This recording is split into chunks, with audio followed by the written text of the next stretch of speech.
Good morning students. ये matrix part 3 है और आज हम बहुत ही इम्पॉर्टेंट एक ऑपरेशन सीखने जा रहे हैं, that is multiplication of to matrices. थोड़ी सी प्रैक्टिस करनी होगी, अदरवाइज़ ये थोड़ा डिफ़िकल्ट हो जाएगा आपके लिए।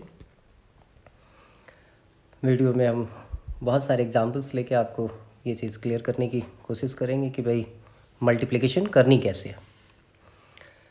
तो सबसे पहले क्या है कि two matrices can be multiplied.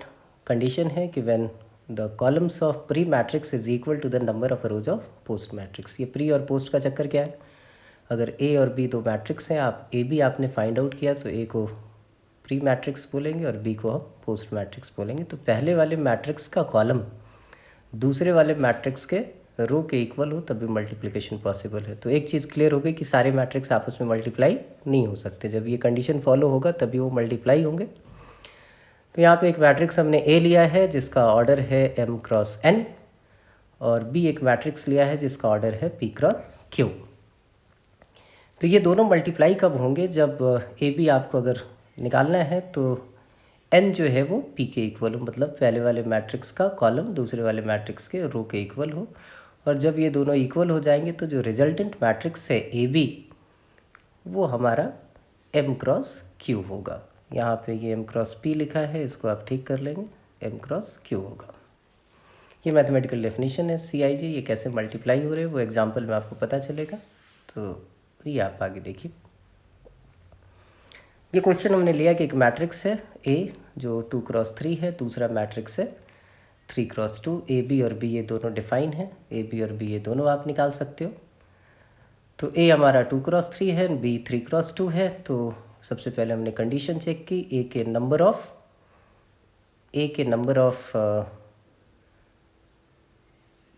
Columns B के नंबर ऑफ रोज के इक्वल है। तो रिजल्टेंट मैट्रिक्स जो होगा वो हमारा 2 क्रॉस 2 होगा। जब भी आप मल्टीप्लाई करें तो ऑर्डर इस तरीके से ज़रूर लिख लें, जिससे कोई प्रॉब्लम हो तो आपको पता चल जाएगी। ऑर्डर देख के आप पता लगा सकते हैं कहाँ पे मिस्टेक कर रहे हैं।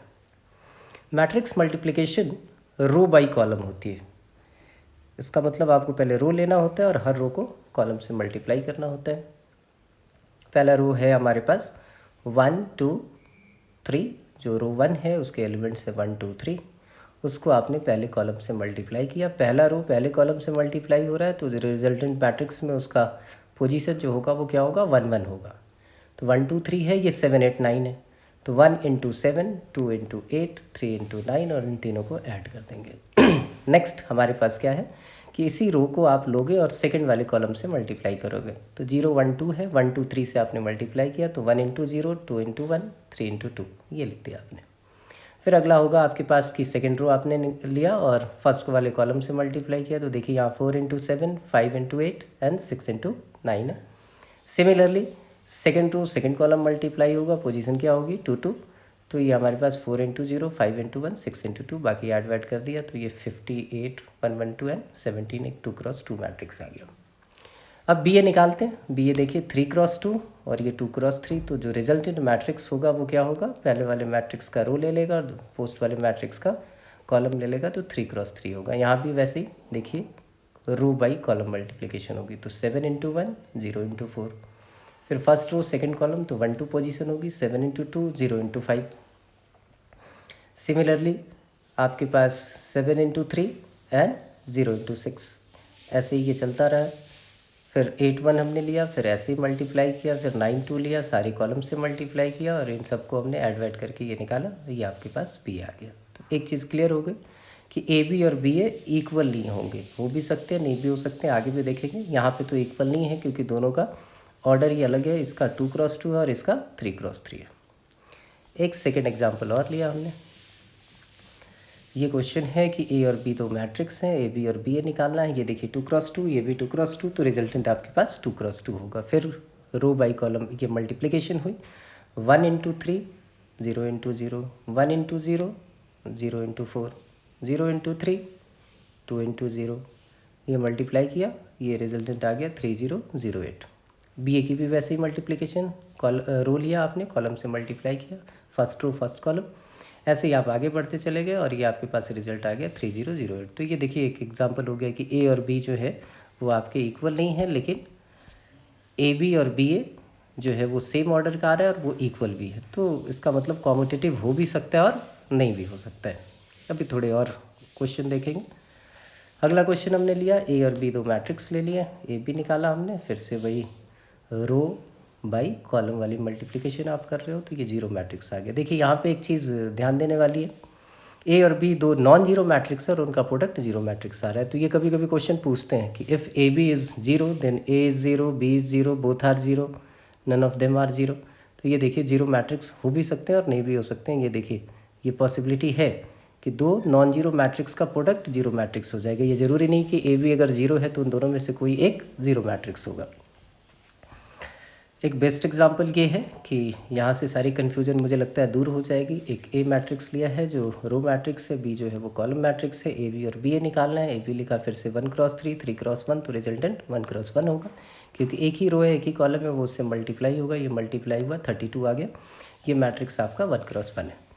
बी ए हमने निकाला तो ये देखिए 3x1, 1x3, इसका मतलब 3x3 मैट्रिक्स होगा। पहला रो क्या है 4, पहला कॉलम क्या है 1, तो 4x1। फिर पहला रो 4, दूसरा कॉलम 2, तो 4x2, 4x3।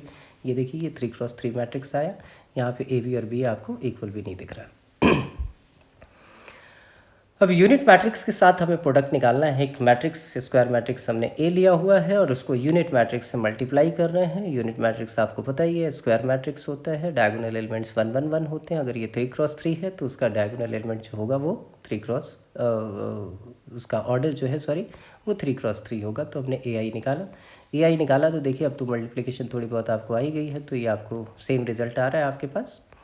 और ए आई इज इक्वल टू ए आ गया और आई ए निकाला आपने, ए आ गया। तो यूनिट मैट्रिक्स के साथ ये कॉम्यूटेटिव वाली प्रॉपर्टी आपकी रहेगी। ये आप सारे क्वेश्चन खुद मल्टीप्लाई करोगे एनसीईआरटी के क्वेश्चन, जिससे आपको थोड़ी सी ज़्यादा क्लैरिटी आ जाए। और उससे पहले क्या है, ये जो क्वेश्चन आपको इसमें असाइनमेंट में है उनको खुद लिखिए, मल्टीप्लाई कीजिए और चेक कीजिए कहाँ पे आप मिस्टेक कर रहे हो। तो मिस्टेक भी आपकी पकड़ में आ जाएगी कि भाई सॉल्व है तो वो दिख जाएगा कि यहाँ हमने गलत किया हुआ है। अब एक क्वेश्चन लिया हमने डायगोनल मैट्रिक्स। आपको पता है डायगोनल मैट्रिक्स स्क्वायर मैट्रिक्स होता है, 3 एलिमेंट है तो 3x3 होगा। हमें ए बी निकालना है तो हमने ए बी निकालने के लिए यहाँ पे मैट्रिक्स ए लिख लिया 1 0 0 0 2 0 0 0 5 और ये 3 0 1 0 1 0 0 0 9 हमने मल्टीप्लाई किया और मल्टीप्लाई करने के बाद हमारे पास ये रिजल्ट है। तो डायगोनल मैट्रिक्स में ये ट्रिक यूज़ कर सकते हैं कि डायगोनल एलिमेंट को करस्पॉन्डिंग एलिमेंट्स को आप मल्टीप्लाई करें और डायगोनल एलिमेंट ही आएगा तो वो लिख सकते हैं। वो आपको दिखाया कि यहाँ पे 1 है, ए 1 1 बी 1 1 मल्टीप्लाई होंगे तो 1 × 3, 2 × 1, 5 × 9, तो ये 3 2 45 आपके पास ये मैट्रिक्स का आ गया। इसकी प्रॉपर्टीज़ जो है वो बड़ी ज़रूरी हैं, ये बहुत काम आएंगी आपके। प्रॉपर्टीज़ ऑफ मल्टीप्लिकेशन आपने देखा ही था कि ए बी और B A in general cases में इक्वल नहीं होता है। अगर ए बी और बी ए इक्वल हो तो इसको हम कॉम्यूटेटिव मैट्रिक्स बोलते हैं, और इक्वल नहीं है तो हम इसको एंटी कॉम्यूटेटिव मैट्रिक्स बोलते हैं। तो हो भी सकते हैं, नहीं भी हो सकते हैं। आपको ये भी पता है कि सारे मल्टीप्लाई भी नहीं होते, तो वो चेक करना होगा। मैट्रिक्स अगर सेकंड प्रॉपर्टी है कि अगर ए बी सी डिफाइन है, इसका मतलब मल्टीप्लाई अगर हो सकते हैं तो एसोसिएटिव लॉ होल्ड करेगा, a into b c is equal to a b into c. Third one is distributive. Distributive में ख्याल रखना है अगर पहले लिखा हुआ तो पहले ही आएगा, मतलब ए इंटू बी प्लस सी लिखा हुआ तो ए बी प्लस ए सी। आप इसको बी ए प्लस सी भी अपनी मर्जी से नहीं लिख सकते क्योंकि ऊपर आपको पता है कि कॉम्पिटिटिव होता नहीं, इसलिए फोर्थ वाली प्रॉपर्टी आपकी इसलिए लिखी है कि ए प्लस बी इंटू सी हो तो इसको आप ए सी प्लस बी सी लिखोगे।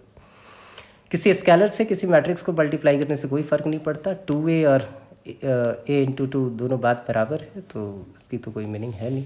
यूनिट मैट्रिक्स से आप मल्टीप्लाई करोगे तो सेम रिजल्ट आता है। वो आपको पता है कि ये आइडेंटिटी एलिमेंट होता है, जैसे हमारे नंबर सिस्टम में 1 का रूल है कि 2 × 1 1 × 2 2 ही होता है, तो वैसे यूनिट मैट्रिक्स का है, किसी मैट्रिक्स से मल्टीप्लाई करोगे तो रिजल्टेंट सेम आएगा। सेवन्थ वाला हमारा जीरो मैट्रिक्स है। अगर जीरो मैट्रिक्स से किसी मैट्रिक्स को मल्टीप्लाई करते हैं, क्योंकि जीरो मैट्रिक्स से सारे एलिमेंट जीरो होते हैं, तो जब मल्टीप्लाई होंगे तो वो जीरो हो जाएगा अगर पॉसिबल हो तो। अब यहाँ पे हमने ये प्रॉपर्टी ए प्लस बी का होल स्क्वायर, नॉर्मली अलजेब्रा में क्या होता है a square plus B square plus 2ab, लेकिन अगर ये कॉम्यूटेटिव नहीं होगा तो इसको लिखेंगे a square plus A b plus b A plus B square. Similarly a minus b के लिए लिखा, a plus b a minus b के लिए लिखा। A raise to the power n into a raise to the power r है, तो powers add हो सकते हैं। दैट मीन्स कहीं पे लिखा हो A5 तो आप उसको a square into a cube लिख सकते हो। A raise to the power n raise to the power r n r हो जाएगा, वो भी सेम है कि a raise to the power 6 है तो ए स्क्वायर का होल क्यूब लिख सकते हैं आप। ए प्लस बी का होल क्यूब सिमिलर है ए प्लस बी का whole square into a plus b, multiply करेंगे तो ये आएगा। लेकिन अगर कॉम्यूटेटिव हो तो एल्जेब्रिक जो प्रॉपर्टीज़ होती हैं बिल्कुल वैसे ही आप फार्मूला लिख सकते हो कि ए प्लस बी का होल क्यूब, यहाँ दिखाया कि ये कॉम्यूटेटिव है तो a cube plus 3 a square b plus 3 a b square plus b cube. अब कुछ मैट्रिक्स इक्वेशन सॉल्व करनी है। यहाँ पे एक्स एक मैट्रिक्स है, ये दिया हुआ है कि एक्स इंटू ए बी है। तो सबसे पहले हमें ये चेक करना होगा जो मैट्रिक्स एक्स है अगर ये ए के साथ मल्टीप्लाई हो रहा है और बी के इक्वल है तो इसका ऑर्डर क्या होगा। तो ए का ऑर्डर 2x2 है तो ए के रो के इक्वल एक्स का कॉलम होगा, तो कॉलम तो 2 हो गया और रिजल्टेंट हमारा 2x2 है तो एक्स का रो जो होगा वो हमारे पास 2 होगा, तो एक्स एक 2x2 मैट्रिक्स हो गया। अब हमने मल्टीप्लाई किया, मल्टीप्लिकेशन आपने थोड़ी बहुत अब समझ में आ ही चुकी है। मल्टीप्लाई करने के बाद इक्वलिटी ऑफ मैट्रिक्स हमने यूज़ किया, ये 4 इक्वेशंस आई। इक्वेशन सॉल्व करना आपको आता है, ए बी सी डी की वैल्यू हमने निकाल ली और एक्स में जहाँ ए था बी था सी था डी था वहाँ पे हमने वैल्यूज़ पुट कर दी। एक नेक्स्ट क्वेश्चन पे आते हैं, ये बड़ा ज़रूरी है कि एक मैट्रिक्स ए है और एक फंक्शन दिया हुआ है आपके पास x³ minus 6x square plus 7x plus 2, आपको एफ ऑफ ए निकालना है। तो देखिए जब एफ ऑफ ए निकालेंगे तो एक्स को आप रिप्लेस करते हो ए से, तो ए क्यूब ये भी बात समझ में आ रही है, माइनस 6a स्क्वायर ये भी समझ में आ रही है, 7a ये भी समझ में आ रही है। ये कांस्टेंट है तो कांस्टेंट तो मैट्रिक्स में ऐड होता नहीं, तो जब ऐसा फंक्शन आए और आप मैट्रिक्स के साथ डील कर रहे हो तो आप उसको कांस्टेंट के साथ आई लगा दो, यूनिट मैट्रिक्स लगा दो 2i। तो ए स्क्वायर आपने निकाला, ए इंटू ए स्क्वायर आ गया। फिर ए क्यूब आपने निकाला, ए क्यूब निकालने के लिए क्या करेंगे ए स्क्वायर इंटू ए, तो ए क्यूब की भी वैल्यू आ गई आपके पास। अब इस गिवन एक्सप्रेशन में सब सारी वैल्यूज़ पुट करेंगे। ए क्यूब आपने लिख लिया 6a स्क्वायर, तो ए स्क्वायर जो निकाला है उसके सारे एलिमेंट को आपने 6 से मल्टीप्लाई किया, वो आ गया। फिर 7a चाहिए था तो a को आपने 7 से मल्टीप्लाई किया, 2i ये 2 0 0 0 2 0, ये ऐड करने के बाद 0 0 आ गया। ये क्वेश्चन है जो जेई का बहुत पुराना क्वेश्चन है और सीबीएसई में खूब आता है आजकल और बोर्ड एग्ज़ाम के लिए ही है बेसिकली अब तो, लेकिन कॉन्सेप्चुअल है, जेई का क्वेश्चन है तो अच्छा होगा। तो इस क्वेश्चन को देखिए, यहाँ पे एक मैट्रिक्स ए गिवन है जो tan की टर्म में गिवन है और एंगल α/2 है और यहाँ पे एक प्रूविंग करनी है that is equal to i plus A is equal to i minus A into cos alpha minus sine alpha cos alpha. तो i प्लस ए हमने निकाल लिया, वो tan की टर्म में है, लेकिन RHS जो है उसमें फुल एंगल है और LHS जो आपने निकाला वो हाफ एंगल में है। तो ट्रिक यूज़ करेंगे कि भाई कॉस अल्फ़ा साइन अल्फ़ा को tan की टर्म में चेंज कर ले और हाफ एंगल में चेंज कर ले और फिर मल्टीप्लाई करें। तो हमने वही काम किया है।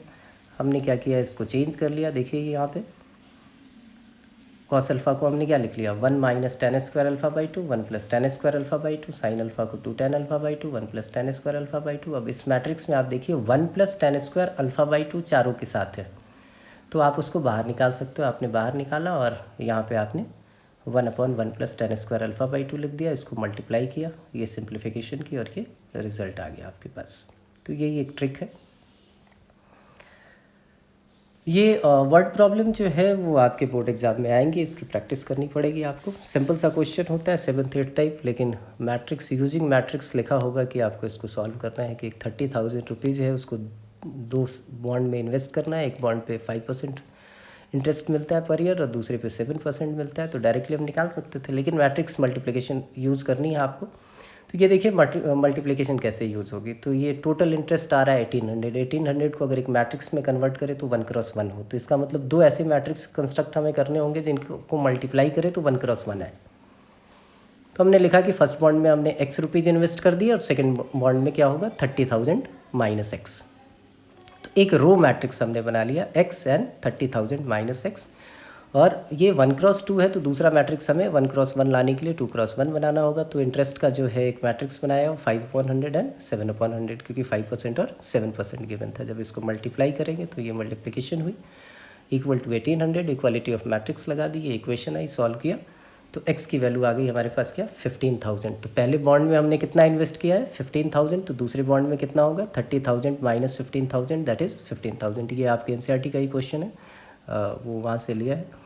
इसी टाइप के क्वेश्चन थोड़े से और प्रैक्टिस करोगे। ये एक बढ़िया सा क्वेश्चन आपको मैट्रिक्स मल्टीप्लिकेशन पे है कि एक मैट्रिक्स M है 3x3 आपके पास गिवन है, ये मल्टीप्लाई कर रहे हैं और ये रिजल्ट आ रहा है। तो अब तो 9 वेरिएबल हो गए, तो कम से कम 9 इक्वेशन हमें चाहिए। तो ये ट्रिकी क्वेश्चन होगा जब भी आएगा। तो आपने m एक ले लिया, a1 a2 a3 a4 a5 a6, और उसको आपने मल्टीप्लाई किया है 0 1 0 से। ये मल्टीप्लिकेशन के बाद ये देखिए क्या है, ये ट्रिक था। तो इसमें 3 ही एलिमेंट बचे थे, a2 a5 और a8। तो उनकी वैल्यूज़ डायरेक्टली कंपेयर करके निकल गई इक्वालिटी ऑफ मैट्रिक्स से। सेकंड वाले में किया तो 2 वेरिएबल वाली इक्वेशन आ रही है, वो देखिए, और ऊपर वाली वैल्यू पुट कर दी तो a1 a4 और a7 की वैल्यू आ गई।